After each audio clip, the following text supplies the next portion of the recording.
And we are live, but not live. What's up, guys? Listen, I have Darnell coming to the channel.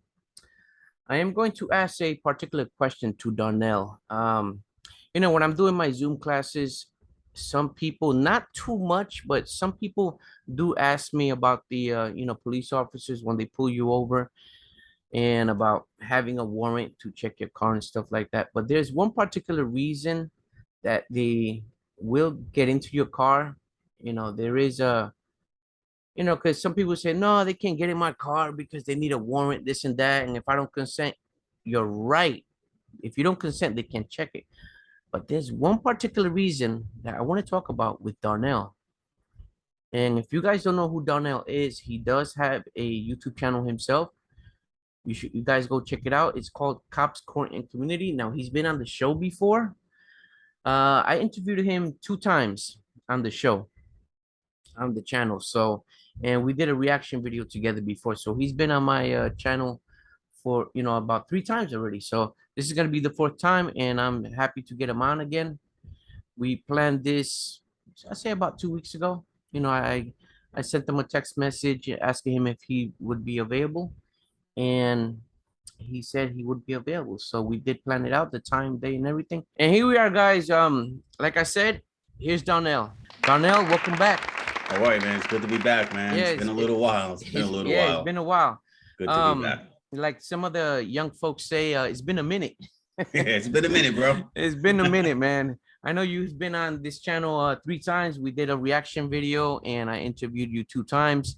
And the reason that I wanted to bring you on the show, on the channel, is because there's one specific thing that I wanted to talk about. When I do my Zoom classes, some of these student drivers, they do know their rights. They talk about, I can just tell an officer I don't consent, he can't search my car. And they start saying, the cop need a warrant, this and that. But I tell them about the plain view doctrine, and I don't talk about it all the time on the classes because it doesn't come up a lot. But every once in a while, I get this particular student. I had one particular student, he was also a law student too, so he knew what he was talking about. But a lot of these drivers, they just don't know.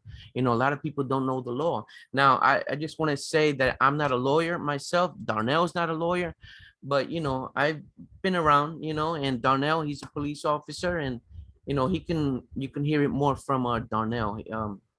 Talking about the plain view doctrine. Now, Darnell, did you want me to bring up the picture first, or you want to talk about it first? Well, a couple of things. One, you mentioned, some of your students know their rights, which is a good thing. It's a very positive thing, and I'm a very big supporter of, drivers, your regular, citizens being aware of their rights.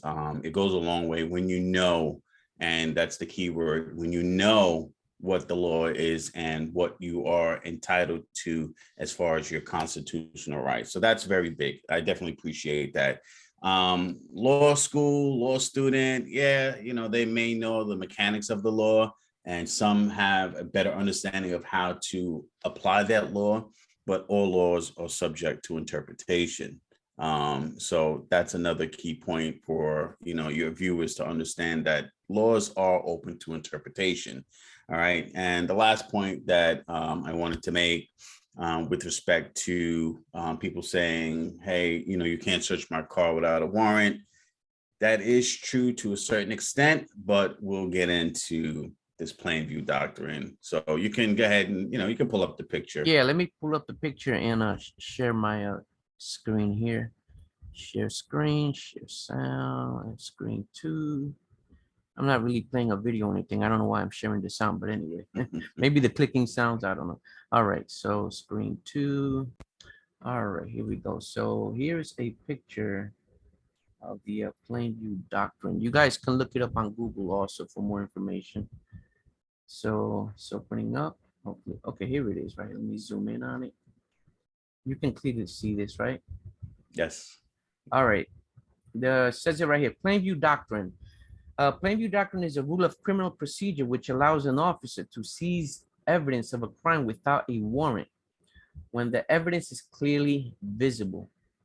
This doctrine acts an exception to the Fourth Amendment's right to be free from searches without a warrant. Yes.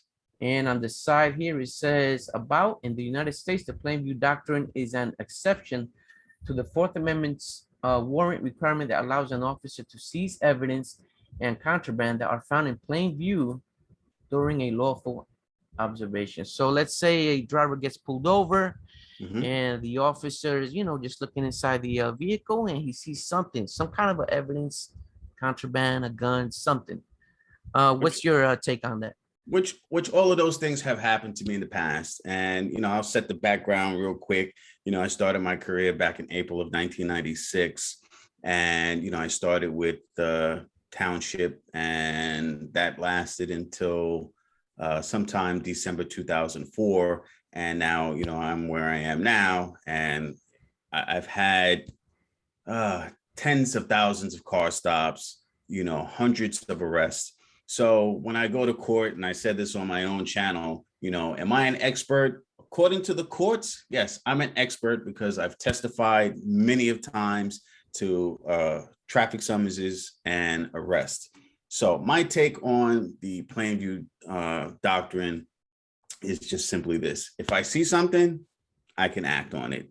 And I'll give you a very simple and easy example. If I stop someone for whatever the infraction may be, failure to signal, seatbelt violation, cell phone violation, unrestrained child, whatever it may be, and I pull you over, and upon approaching that vehicle, if I look inside your vehicle as I'm having that, contact with you, and I see a bottle of alcohol, a can of beer, or some type of other alcoholic beverage, right there, I can make the assumption, and I can have that reasonable, articulable suspicion that you are operating that vehicle under the influence of that alcohol. That's just something very simple. I've had car stops where I've been the cover officer. So I'm on the passenger side of the vehicle. I'm the cover officer, and I'm just looking in the vehicle. And underneath the seat, I see a holster. So what do you think there? There's a gun in the car. So I don't need to search that car. I have reasonable, articulable suspicion that there's a firearm in there. So at that point, yeah, we have that right to now look for that firearm in that car. Simple. Those are simple ones. There you go. And so you have made arrests because of situations like that. Yeah, absolutely. Again, the suspicion is there. I see evidence of something that could be an infraction or a violation or a crime. I clearly see it. So people have to understand that, that gun is, on the front seat. Man, that's all I need. I don't need to say, all right, hold on. Let me, call a supervisor. Let's run it up the chain to get a warrant to go in there and get that gun. That's never going to happen. So a lot of people, base their education on what they see on the news, what they see on videos, and what they hear, and see in movies, and what they're hearing from their, their friends or their colleagues. Don't go by what you see on TV, on these videos. Don't go by that, because you're going to get yourself in trouble. Yeah. Now, if a person tells you that they got a permit for it, they have to provide the proof, I guess. Well, in the city of New York, you would have to have a permit for the city of New York. Now, we've had a few arrests where somebody was moving. Let's just say they were moving from Connecticut to Maryland, right? Now, they have their permit for the state of Connecticut, but they're transporting that firearm through the confines of the city of New York. They don't have the license to do that, and they've been arrested. So you could have a permit in Westchester County. You could have your permit from Nassau, Suffolk County. You can't come into the confines of the city of New York with that firearm and, expect to, I guess, be let go. But if you have a permit, yeah, you know what? I might not, make an issue of it. That's just letting me know you have a legal firearm, but you got to be carrying it properly. It's got to be secured the proper way. It's unlike law enforcement. We don't have technically a permit to carry our firearms. We carry on what they say is your shield and ID. So we need to have our shield, and we need to have, I have it, but we need to have Yeah. both the shield Yeah. and the ID in order to carry our firearms unrestricted anywhere. Yeah. Okay. Okay. All right. Did you hear that news about that guy that it was gonna be some kind of a mass shooting? It was a young guy, I think like 22 years old, and he didn't have a permit, but he can constitutionally carry. I'm not understanding. If But you can where? explain. Yeah, it Oh, is your I don't remember what constitutional right. state. Yeah, Yeah. it is your constitutional right to bear, bear Yeah, of arms. course. Yeah, Yeah. you can have a firearm, but unfortunately or fortunately, the states have implemented their own restrictions on Yeah. that. So like Nassau County, before I got into my career, I had a firearm permit, and it took 6 months for me to get that. I had Okay. to go through the background check, fingerprint Of check, and course. it Yeah. literally, I swear to you, Yeah. it took 6 months to the day that I submitted that application before they Wow. approved it. Wow. Now, Okay. conversely, you talk about a state in Florida, Mhm. same thing. You can have a firearm in your house, Yeah. but if you want to carry it outside, you need to have a carry concealed permit. CCW. Other states, you need nothing. They Yeah. say you can have a firearm and carry it open. It's called open carry. Yeah. Wow. Yeah. So, So if you have anything else to say, I wanted to share something with you because I didn't yeah, want to keep you. I know you're a no, no. busy man. So, I just wanted to share something that off topic. It was something else. I wanted to, if I want to, I don't know if you saw this. It came on the news. Let me share this with you. Let me open this up on my second monitor here.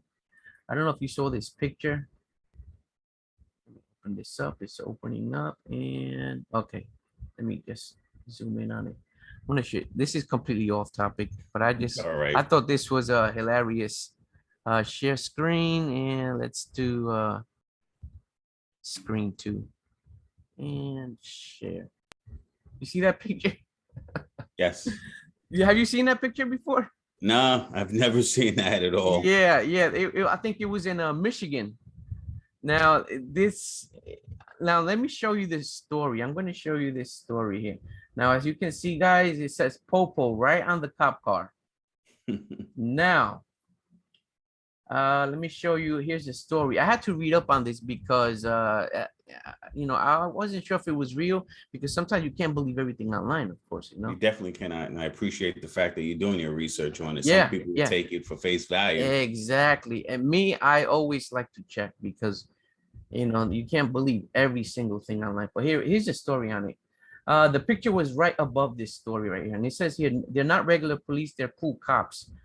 Cops with the Bath Township Police Department in Michigan spurred online outrage when they joked about reaching out to teens in the community by rebranding the squad cars with Popo, which is slang for police.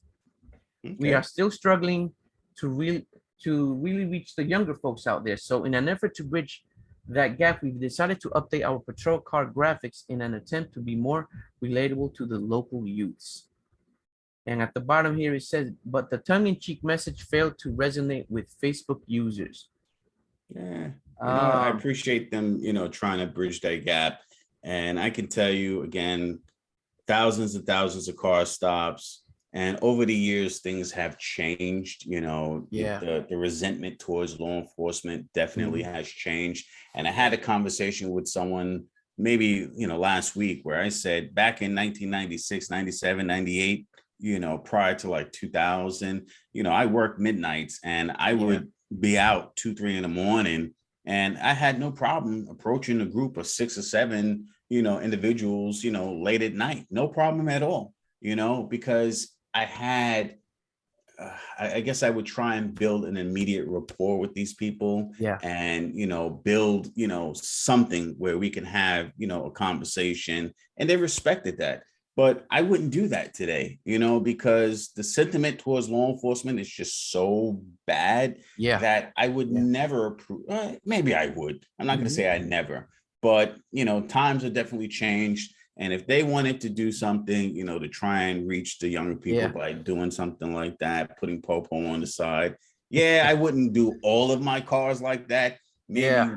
one as like a community car, Mhm. but that same officer that's operating that patrol vehicle should be out engaging with, the younger people of this area, wherever it was in Michigan. And again, they should really be out talking to them, letting them get in the car, Yeah. seeing, how things work in the car. That's something that, I would personally do, because I never really treated anybody how I wouldn't want to be treated, or my own children treated, So I Yeah. was always offended when I would stop someone and they would immediately give me that attitude. And I'm like, whoa, wait a minute. You don't even know why I'm stopping you. I could be telling you something's wrong with your car. I could be, helping you out in some way, but immediately you're cursing me out, and they just didn't understand it. And it took like 5 minutes to kind of bring them down. And then Yeah. they're like, wow, you know what?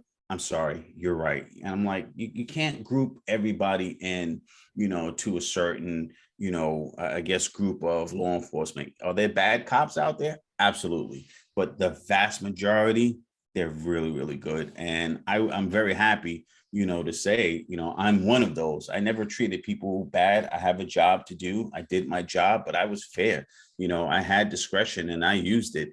I said I did tens of thousands of car stops. I probably let more than half of those people go with warnings, but there were certain things that I had to write, Yeah. that were for me, and it was always safety, unrestrained children. And I probably said this before, unrestrained children, Oh man. distracted driving, those Yeah. two things. I don't care what you tell me, you're getting that summons, unfortunately, because it's a big safety thing. Exactly. Exactly. All righty. Let me finish reading that article there. It says I wouldn't stop for anything that says popo on it. Hold on. Okay. Let's see. Have some professional respect for yourselves and your community. One person wrote, "You've turned your department into a huge joke." Now, these are some people that I feel negative about it. But get this. And then I read the end and watch this.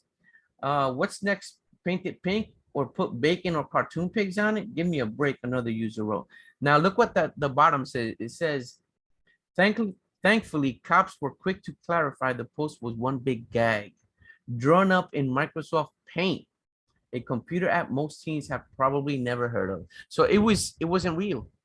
So Okay, it's yeah, all so right. yeah, so some people thought it was for real and stuff. You know how it is. Yeah, That's but even one comment there talking about a pink, car. There are pink police cars out there, I and seen it's them. only one car because they want to support breast cancer. That's why I Yeah, said maybe one yeah, car, and I'm glad you showed that it was all a joke. But I yeah. would have done one car, something Hmm. again to engage with the community, some Yeah, kind of way, to appeal to a younger crowd.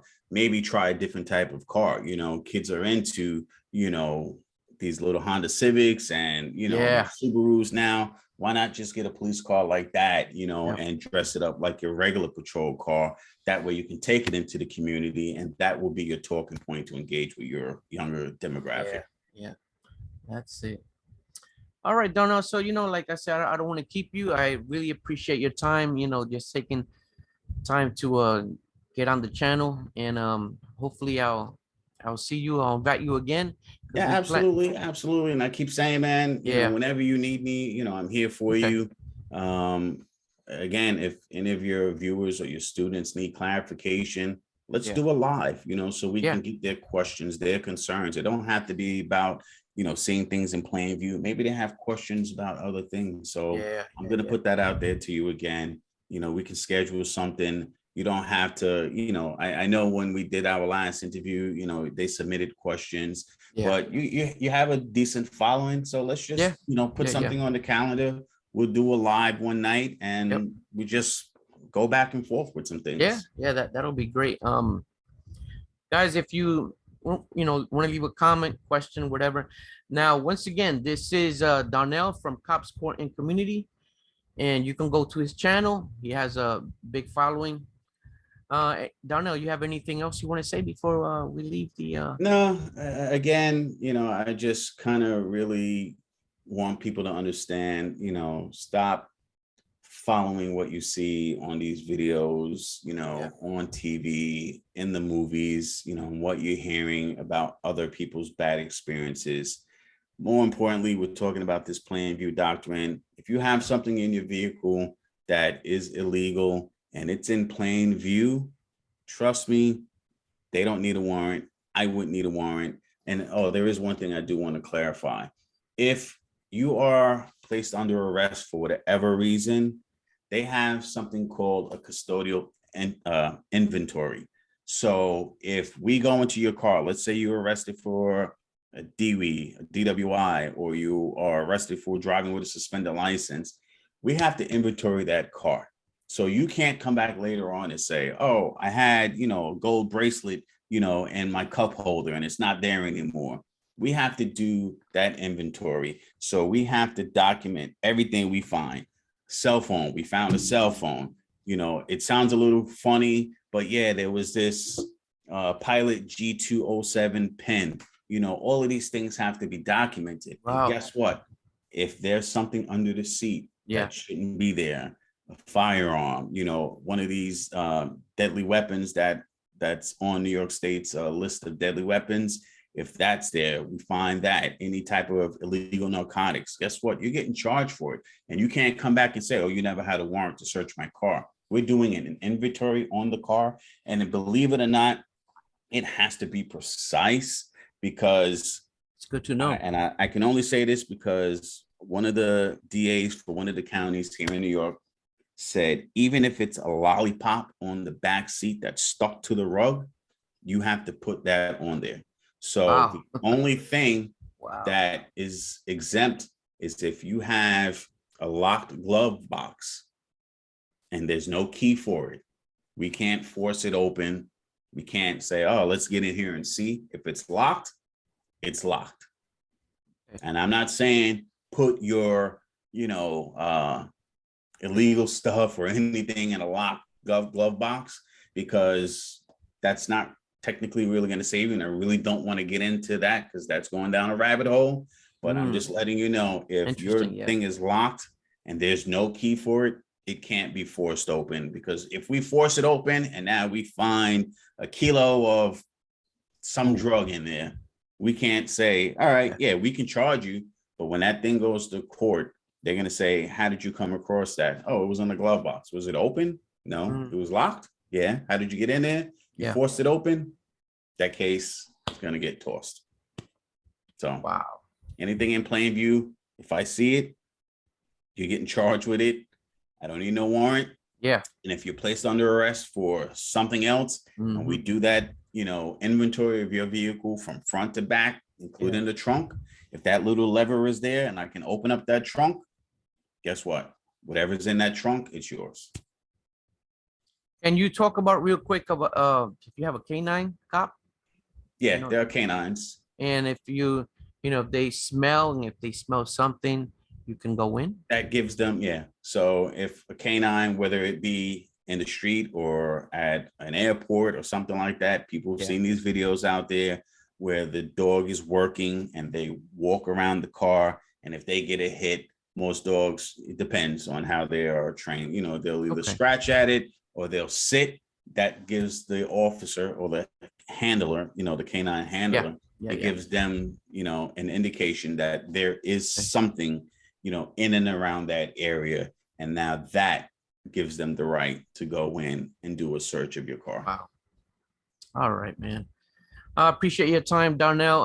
Hopefully we can do this again, and we'll see you on the next one. All right, brother. Guys, take care. Just make sure to hop over on Darnell's channel. He has a lot of great videos, guys, and we'll see you on the next one, guys. Take care.